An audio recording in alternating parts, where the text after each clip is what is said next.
However, there are many possible wins in this for the WNBA. First, taking part in the game would probably earn that 12-woman roster more money in a single game than they might make their entire It'd be like the only game where all of the seats are filled. Clay Travis bet $1 million that a high school boys basketball team, who are the state champions, could beat the WNBA champion. Some people said that the boys were going to win because they can run fast and jump higher than the girls, and other people thought that the girls were going to win because they have spent so much time honing in on their craft, and that the WNBA players have so much more skill, while the basketball team could potentially have 2 to 3 future NBA players. So let's just find out what happens, and don't forget to subscribe to my channel or become a member if you're new here so you can get exclusive content. Good state championship caliber high school boys team would smoke the best team in the WNBA. I mean, you're not wrong. For many sports fans, what Clay Travis said is nowhere near controversial, as it's an opinion based in sporting reality. But what do you know? Chelsea Gray, a WNBA player who plays for this year's WNBA champions, the Las Vegas Aces, well, she had a problem with the statement. I want problems, always. And responded to Travis by calling Oh, I can't believe she just posted that. Dumbass, as she said. Why would you post that? him a dumbass. Gray's response to Travis undoubtedly brought more problems to the already problem-riddled WNBA. I think, like, if you're super offended about it, there's probably a lot of truth in it. As Travis doubled down in his response to her by offering to put up $1 million in a WNBA versus Highschoolers. I'll put $1 million on the line. WNBA championship game against the 2024 high school boys state championship team of my choice. You guys win. You get $1 million of my money. My team wins. You pay me $1 million, and I give it all to the boys high school team. That is wild. School boys basketball showdown. Unsurprisingly, Gray, the Aces, nor the WNBA have responded to Travis's offer, seemingly aware of the reality of what would unfold in such a game. Nonetheless, this has left many sports fans, some that don't even care or watch basketball. Like, an investment is only risky if you're not knowledgeable on the topic. And I think everybody who is in the sports industry has enough knowledge to know that it's probably not a good bet to bet against yourself for $1 million if you know you're gonna lose. Very interested and willing to pay to watch this potential face-off. And look, there have been other battle of the sexes in sports before that went, well, as expected, such as a professional men's soccer team from the UK recently destroying a US women's team 12-0. Jarvis, there it is. 12 to 0. Guys, I made a whole article about the WNBA versus Highschoolers, and I also talked about the very sad parade that they had that only their parents showed up to. So go to angelarose.biz so you can see this blog article. And you're also going to be able to comment and converse with me over here about this, and subscribe to my newsletter so you get notified every single time I post a new blog article about similar topics like this. Defeats the U.S. women. Or a few years back when the U.S. women's national soccer team played an under-15 boys side behind closed doors and lost.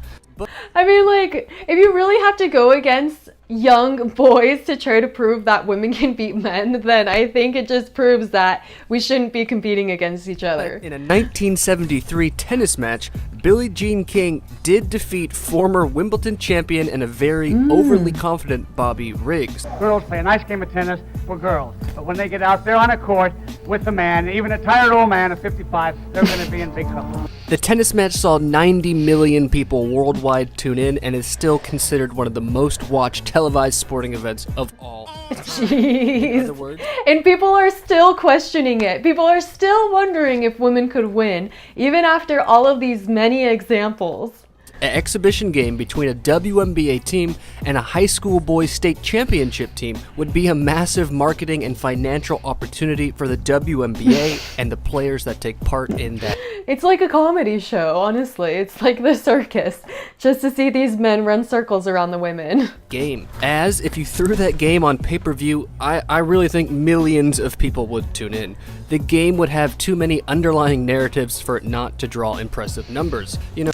Wait, I am so sad. I thought that they actually played the game. I was like getting ready to see the game. I guess it didn't actually happen yet. Guys, we need to make this happen. So it would draw those purely interested in the spectacle. It would draw people who wish to see two different genders compete against each other. It would draw both the supporter of the WNBA as well as all the haters of the WNBA. And sure, some might argue that the WNBA would never do this as it's a lose-lose situation. Either the WNBA team loses to a high school team and gets ridiculed, or they beat the high school team and aren't given credit for it as they only beat high schoolers. However, there are many possible wins in this for the WNBA. First, taking part in the game would probably earn that 12-woman roster more money in a single game than they might make their entire WNBA. It'd be like the only game where all of the seats are filled and more than 6,000 people show up. Career if the game is on pay-per-view. Second, since most basketball fans understand the level of top high school boys, the WNBA team wouldn't even necessarily have to win. Just keeping the game close and competitive would be massively impressive and might increase respect for the league.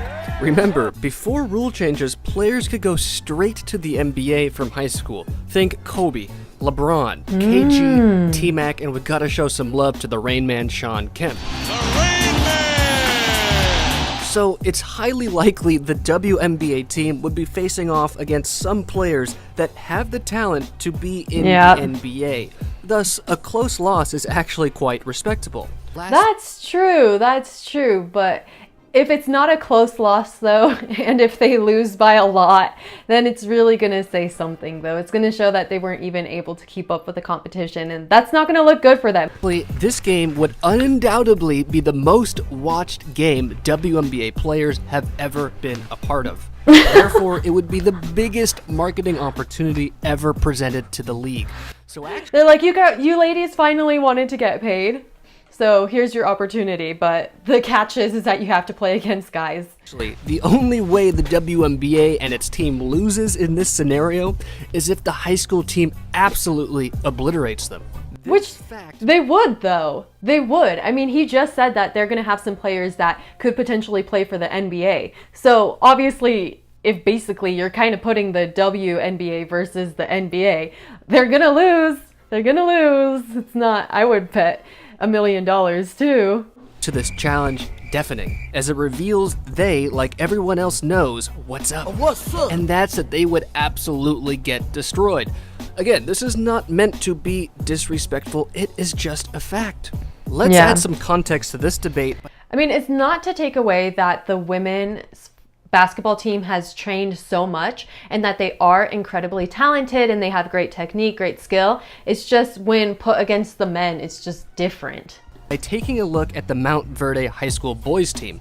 This is a school, by the way, that boasts alumni such as Joel Embiid, Ben Simmons, and D'Angelo Russell, just to name a few. Their current roster consists of center Derek Queen, the number 12 prospect in his class, coming in at 6'10", 240 pounds. Jeez! At power forward, 6'10", the number 13 prospect in his class, coming in at 6'9", 205 pounds. At small forward, we have Cooper Flagg, the number 1 prospect in his class at 6'8", basically 200 pounds. Shooting guard, Liam McNeely, the number 15 prospect in his class, 6'7", almost 200 pounds. Then at point guard, we have the little Rob Wright, only the number 30 prospect in his class. It's actually super crazy to realize that such young boys are so competitive and tall and athletic, and that they could be women, like full-grown women.